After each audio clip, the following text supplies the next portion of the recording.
Hello, hello. I'm Li Hao.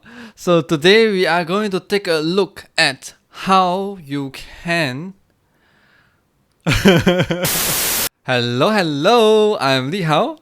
So today we are going to talk about how you can fetch data in Svelte components and how you can use a wait block to make your life easier. So let's take a look at an example that I've prepared for you. So over here we have an app.svelte component, which we have a list of breeds. Okay, only have 3. But the reason of using so these are dog breeds, right? And we have a select drop down element, and we use each block. We learn about each block, and here we are using it right now, right? We learn and we apply what you have learned. So we use each block to loop through all the breeds, and we create an option element on every iteration, and we use a value over here, and we bind value, right? You learned that before. If you haven't know how to use it, links on the descriptions to that previous video that we have discussed previously. So you bind the value of the select element with this variable called selected breed. So these are dog breeds, and the reasons we are using dog breeds in our example is that we have this API called dog CEO or dog API. Sorry, dog CEO, dog API. This API will return us a list of dogs or it can return us a random dog images based on the breed. So this is the API, HTTP dog CEO API breeds image.com/random. So we are going to use it to fetch random dog images over here. And so let's take a look at how we can do that. So first thing is, every time when selected breed has changed, we're going to call a function to fetch our dog images, right? So we're going to have a variable called image source. So this is a variable that will store the image of the dog, and we're going to display it on the screen. So we're going to come over here and say image source is the image source. And of course, we need the alt, which is dog picture, right? Sorry, dog. We're going to say dog. And now we need a function to update this variable. So we're going to create fetch dog image, and we're going to pass in the breed, and we're going to call the API over here. So I'm going to say fetch. I'm going to use the window.fetch API. Pass in the breed over here, breed / images at random. Oops.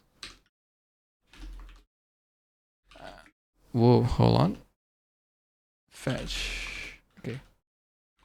So this will return us a promise, and with a promise, we're gonna say .then.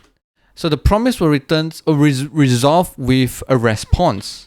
So the response itself will have some methods, and one of the methods that we're going to use is called JSON. So this will parse the body of the response and as if it's a JSON object, and then will return us another promise, and this promise itself will have the body, right? So if you take a look at a dog API, let's see the documentation. It says that the API will return an object which contains 2 fields, right? The message and the status, which it says whether it's success or not. So message, we're gonna come over here and say, so this will be an object, right? And object.message is gonna be the image URL. So we're gonna assign it to image source equals to this, and we're good. Of course, what if the API fails?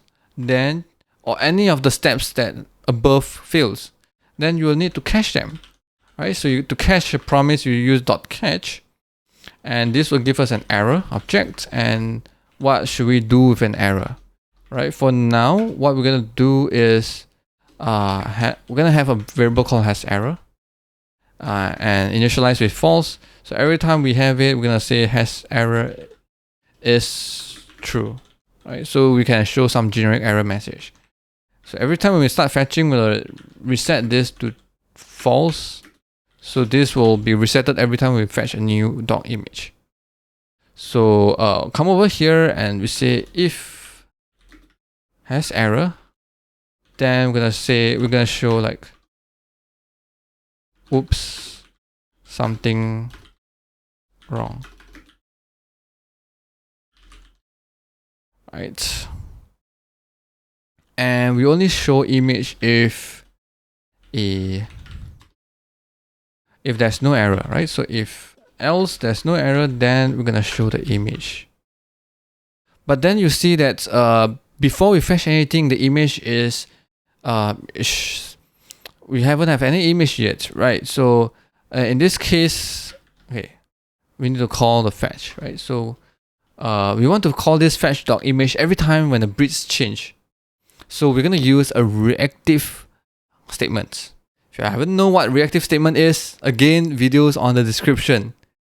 We have done that previously, so we're gonna cover this in this video. I'm gonna say fetch doc image with breed selected breed. So this statement will be re-evaluated every time when the breed has changed or the fetch doc image function has changed. Right? This one we won't change it because we initialized once and we didn't update this variable. So far from what we can see over here is every time we change selected breed, this function will be called. Right? And true to that, every time we change something, it will be called.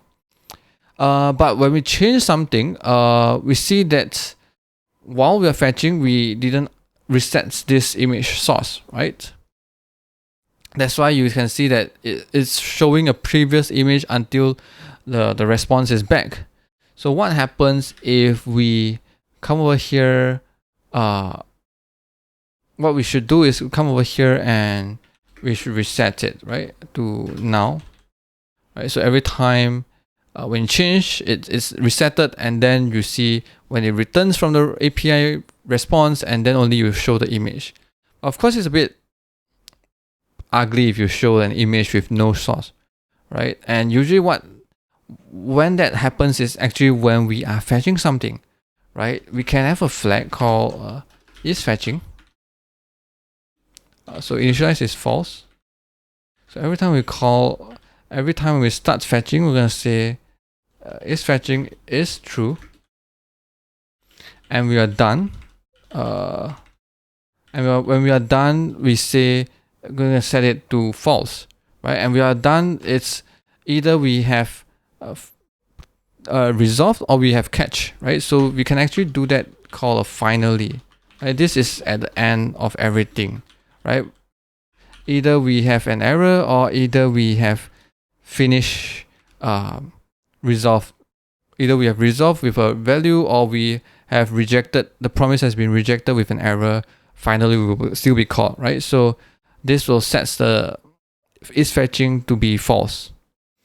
So now we're gonna come over here and say if is fetching, then we're gonna show loading, and else only we are going to show the results.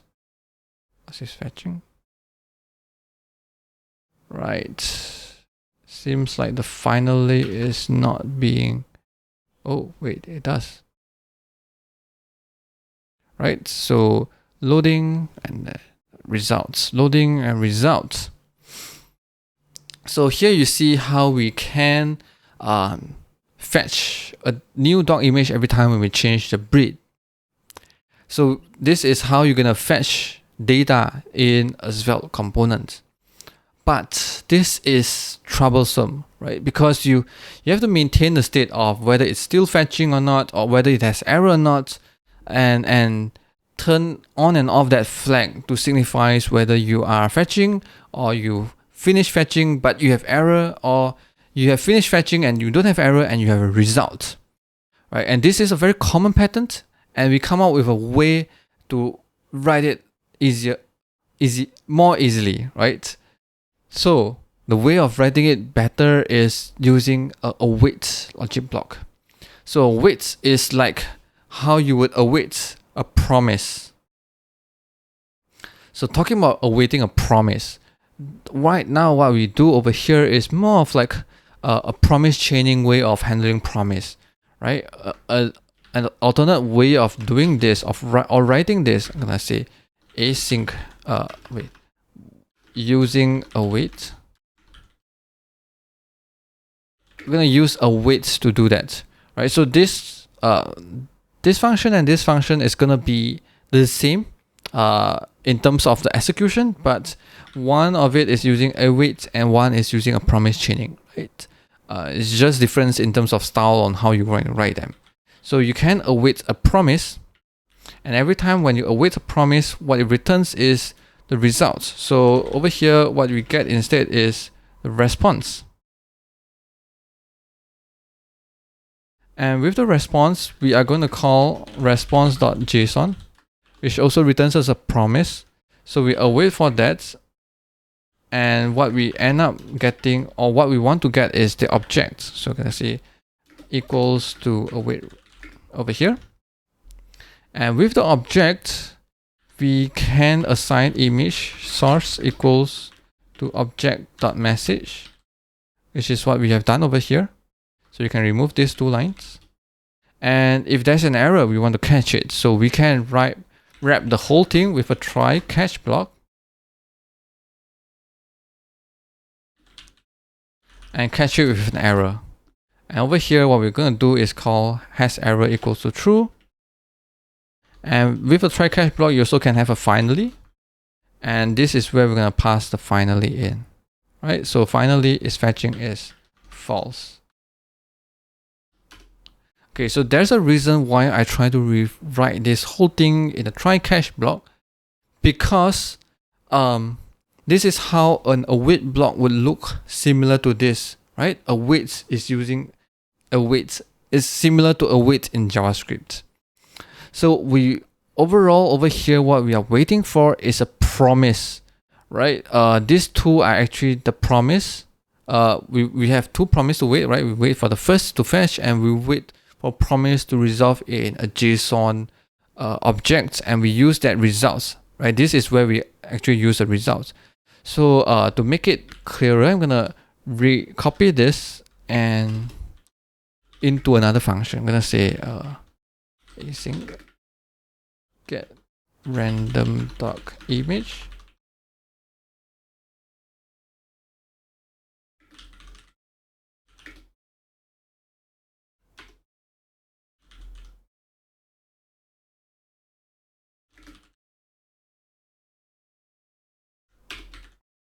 Okay, so here I can rewrite the whole thing with this breed. So await get random doc image breed, give me a response. Okay, so you should give me an object, and object.message is the image source. Okay, so now we are closer to what we want to write in the end in an await block, right? So let me collapse some of the code that we are not going to use right now. Right, so the first thing of how you write an await block is you start with a hash sign and you start with await. And whatever you do, you also have to remember to end it with a slash and await. So over here, the first thing we're going to pass is the promise. And the promise is this. This is the promise that we're going to wait for. And this is the results, right? So we're going to wait for this promise. Come over here, wait for this promise. And we're not calling breed, we're going to select the breed, okay. And we wait for this promise, and then we have a then, which is when this promise resolve, what we get over here is the object. So we're going to copy object over here. And with the object, what we're going to show is we're going to use object.message as the image source. Right, so we're going to copy this, paste it over here, and we also have our image. So I can copy the image, come over here, replace this with the image source. Okay. And over here, we also do a catch, right? If there's an error. So catch is also one of the thing that you can have in an await block. So you can catch an error, and the way of handling it is to, so when this is true, we're gonna show an error message, right? So we're gonna copy this and paste it over here. Oops, something is wrong. And now when we are waiting, we show a loading, right? So this is what we're gonna show instead. So when we are waiting, we have loading, and when we have results, we're gonna show the image, and when there's an error, we show, oops, something is wrong. So now as we change, you'll see that we have loading. Okay, let me comment this out so that you know we are not looking at this. We have loading, and we change, we have loading, and then we have a new image, right? And if we come over here and if we purposely change something, right, typo, and what you get is, oops, something is wrong. So uncomment this, we have our dog image back, right? So you can rewrite this using await block, and what we end up is we can throw all of this away. We don't need all of this anymore, right? We don't need this until this. All of them is, we don't need to write them anymore. Just need a function that returns us a promise, and we can call that function over here. If you don't want, you can come over here. You can have a variable called promise, or any variable name you like, right? So this will get evaluated every time when selected bit has changed, and we can use this promise variable to replace this as well. So now it is the same. So which means that await can have any expressions you want, as long as that expression itself is a promise, and you go, right? And every time this expression, this promise changes, or any expressions we even here changes, that returns a different promise, then we will have to reevaluate the whole logic block where we will show loading, and then when resolve, we'll show the results, or if there's an error, we show the catch block.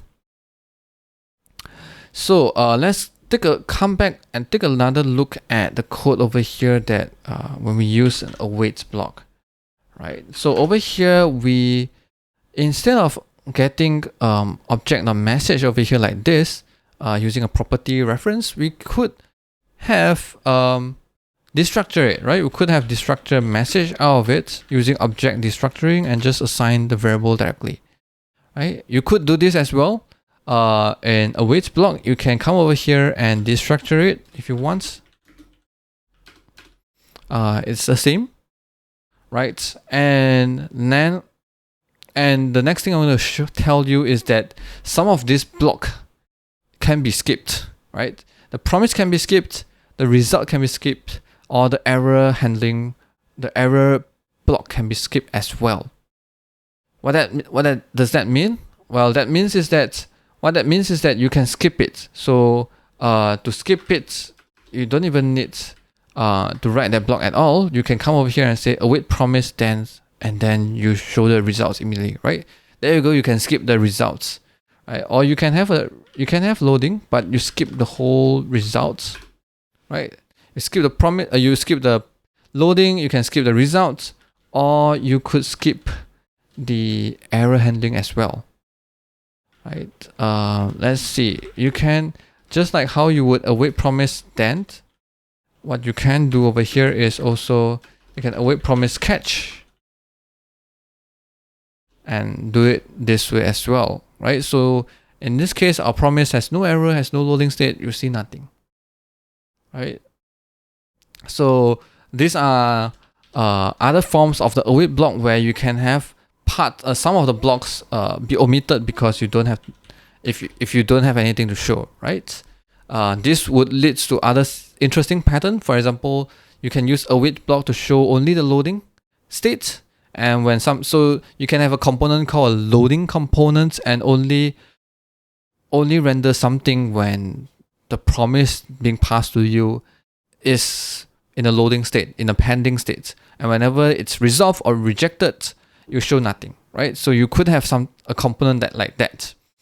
So in this video, we learned about how you can use fetch in a Svelte component, and we've seen by moving things around, we slowly comes into a way that how we write it using async await syntax, And we realized that actually we can have even easier to write it, an easier way to write it, or a similar way to write it in await logic block, which kind of match the await in a JavaScript block.